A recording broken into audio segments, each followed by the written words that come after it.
Shalom. Welcome back to the Israelite Girl's Guide for Living for the Most High. I am Deja, your host. Once again, thank you for joining me on this ride.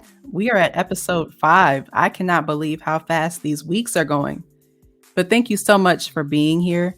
If you have not already, please listen to episodes 1 through 4. Modesty, trust, faith, humility, all of the qualities an Israelite girl and an Israelite woman should possess. So once again, thank you for joining me here. Today's episode, as you may have seen from the thumbnail, or as you may have read from the blog, or as you may have heard from the actual podcast, today's episode is about repentance. And the question is, I always like to pose a question. The question is, have you truly repented? And I know a lot of people have different understandings of what repentance is. Some people may base that on the leeway that they give themselves on this walk. But I am looking forward to sharing with you my experience with repentance and the way that I have seen it move throughout my life. And it would be unlike me if I did not give a personal testimony or story as to how I even came about to this. So I plan on sharing that with you right now. As many of you may know, which I also ask quite frequently, or even if you don't know, I love music. I am a music buff, music head, music lover, music fiend, whatever you can call or classify someone who is obsessed with music, that is me. And when I was in the world, I loved curating playlists for different vibes. And you know what those vibes are. You got the trap vibe.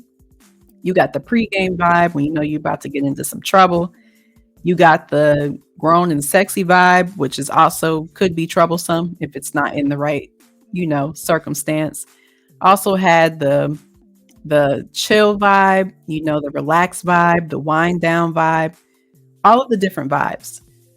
One thing I noticed about all of these vibes is that none of them were glorifying or uplifting the Most High. They were always about self-pleasure. They were about drug abuse, alcohol abuse. They were about sexual immorality. They were about violence. They were about greed. They were about a lot of unholy things. And I saw that manifesting within my life because this is what I was fueling my soul with, essentially. Things that the Most High would not be pleased with, things that would not be taking place in the kingdom. These are the things that I was devoting a lot of effort and energy into. And we always use the excuse when it comes to secular music. Oh, I'm not listening to the words. I'm not listening to the lyrics. I like the beat. I like the instruments. I like, the instrumentality, the musicality of it, not necessarily the words. I used to lie to myself and try to trick myself into believing that too. But one thing I noticed was that I would find myself memorizing the lyrics. I would find myself repeating the words. I would actually find myself playing out what these songs were saying. And when I noticed that, and I noticed the effect it had on my spirit and my mind, I said, wait a minute, this is way more powerful than I thought it was. Let me take a step back and really evaluate this. So once I came into the truth and I started listening to more Hebrew artists, more uplifting music, even if it wasn't Hebrew music, I found that starting to manifest within my life. My spirit felt lighter. I felt more joyful. I was happier. I wasn't, feeling those moments of sadness or depression. I wasn't feeling that anger or rage that, the gritty gangster rap gives you. I wasn't feeling any of that. And when I realized how powerful the music actually was, I decided to dial back how much I was actually fueling my body with these things.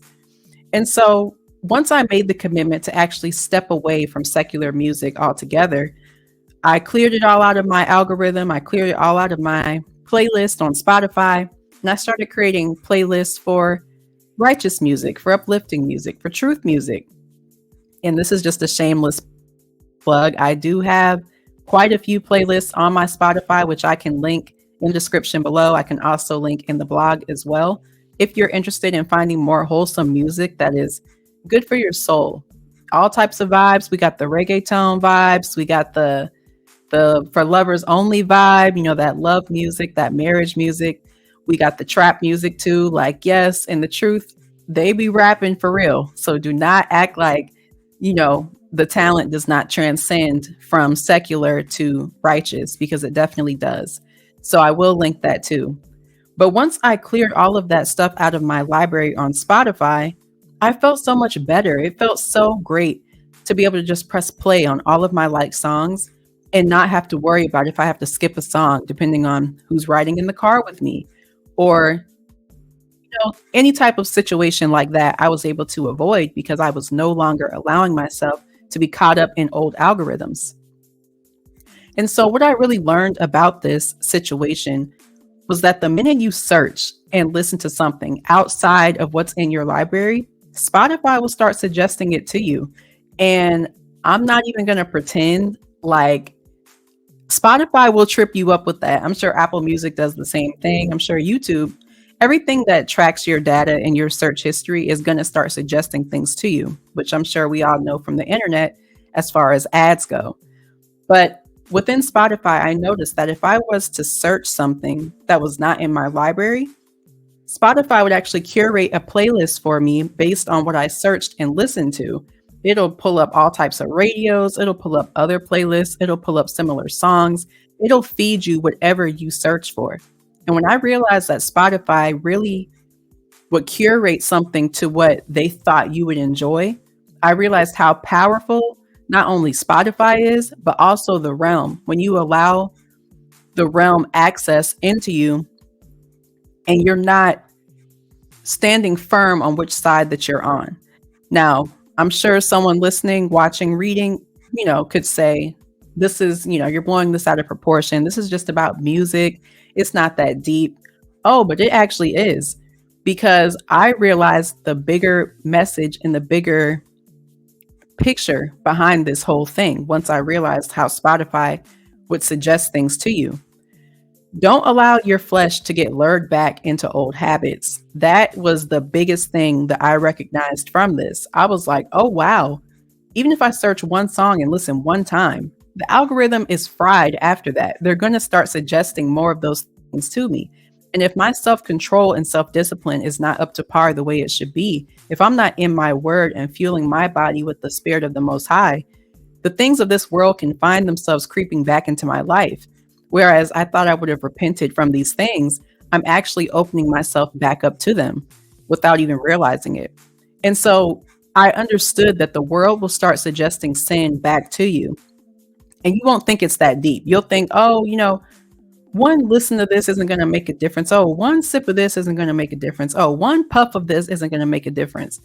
Oh, but it definitely does. Oh, one text message won't make a difference. Oh, but it will.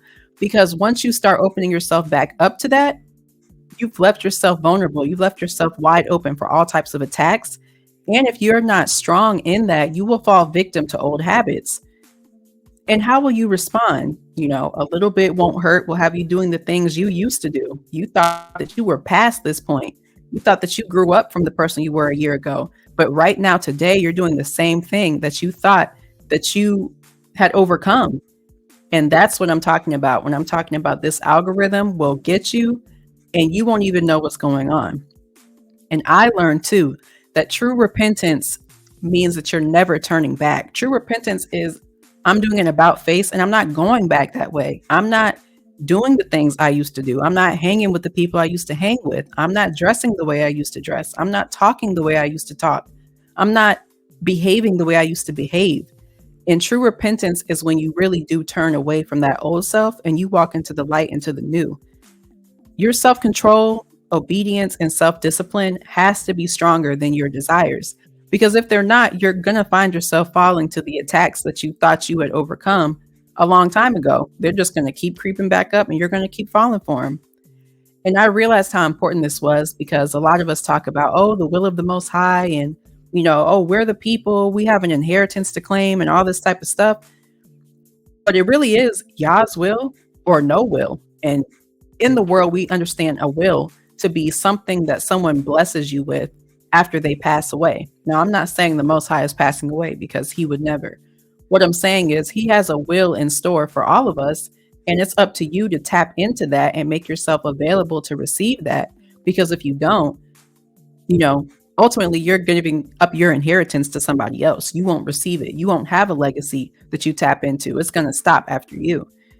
And no inheritance and no legacy that he has waiting for you is such a detriment. It's such, you've just ruined the entire thing for yourself because you don't know the type of blessings you're cutting off from receiving just because you weren't strong enough to withstand old habits.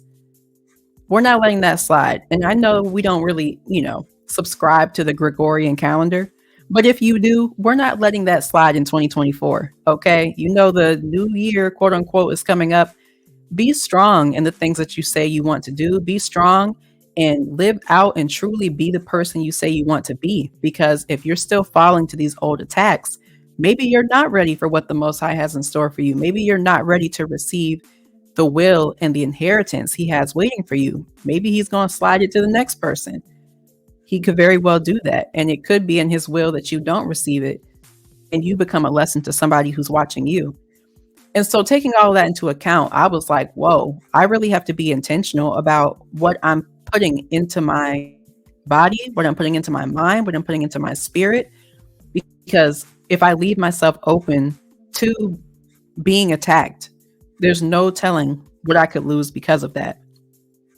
And so I know that was real fired up, real passionate. I feel so strongly about this because I literally saw my algorithm change from the dark to the light.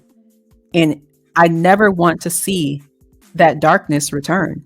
That would be like the most terrible thing for me personally, because I've overcome a lot of challenges. I've overcome a lot of tests. I've overcome a lot of obstacles and trials. And I would hate to see myself falling to old attacks just because I left myself open and I was vulnerable to them. And so I pray that if you are on this journey of righteousness, of being set apart, of being peculiar, that you truly do take repentance seriously and you truly do live out the things that you want to see in your life and the type of person that you want to be. Because the enemy is always looking for, a way in. Believe that the enemy is always waiting for you to be caught lacking. And if you are, that could just be, your last chance to get it right. And so I pray that, you take this information with a grain of salt, meditate on the words of the Most High, not my words, but truly seek him and find ways to overcome those obstacles and those challenges and those tests when they arise, because they're definitely going to arise, but it's whether or not you pass them, how you pass them. It's whether or not you seek the Most High during the test. It's whether or not you actually want to pass the test. Some people talk about repentance all the time and their life is not reflecting that. They don't really want to be on this walk. It's hard. It's hard to turn back from the things you used to do. It was easy to be wicked. It was easy to be evil. It was easy to live unrighteously. It was easy to be unholy. It's not easy doing this walk. It's not easy being on this walk and being in a relationship with the Most High. And that's another point I want to raise before I close out too. If you're in a relationship with somebody, and I kind of talked about this on the last episode as well, and you told them the things that bothered you, you told them the things that hurt you, you told them the things that, made you feel a way about them. And they say, oh yeah, baby, I'll never do that. Like, I'm sorry. And next week they do it again. And they come back and say, oh, I'm sorry, I didn't mean to do it. I'm trying. And they do it again. And they just keep doing it again. How many times, of course, the Most High's grace and mercy is everlasting. To an extent, though, he's not going to just fall for the hokey doke. You will be punished. But how long are you willing to put up with someone who really does not change from their old ways? So that's what I definitely want you to meditate on as we're on this journey and walk and seeking to be closer to the Most High. Thank you so much for listening. I know that was a lot and that was jam-packed, and I really felt the spirit moving because I had a little bit of notes, but this stuff is just pouring out of me right now. So I'll praise the Most High for that. I do want to give a quick shout out to a lovely sponsor, which if you have watched the Deja Network before, you may have already seen this company, but if not, please take a listen. This episode is brought to you by Essential Soy Scents of Yah, 100% chemical-free hand-poured candles and wax melts. Get your scents today at essentialsoy.com. I'm serious. If you love smelling good, you love your house smelling good, you love candles and wax melts and all the great scents, please visit essentialsoy.com. Listen, those products are amazing. I got my candle sitting right back there. That candle, mm, just go check it out. And in other news, if you would like to get involved with the nation, I don't have to give you the long spiel about what the nation is. You already know. Please visit yahwehgather.us to get mobilized and get involved. If you are a sister, please visit almighty'shouse.life. If you are a brother listening, please visit yahwehgather.us/brotherhood. Thank you once again for being with me. Like I say on every episode, I don't know how many more episodes there will be in this season, but I will be back next week, and that's a promise. Thank you so much for being here with me on this journey, and shalom.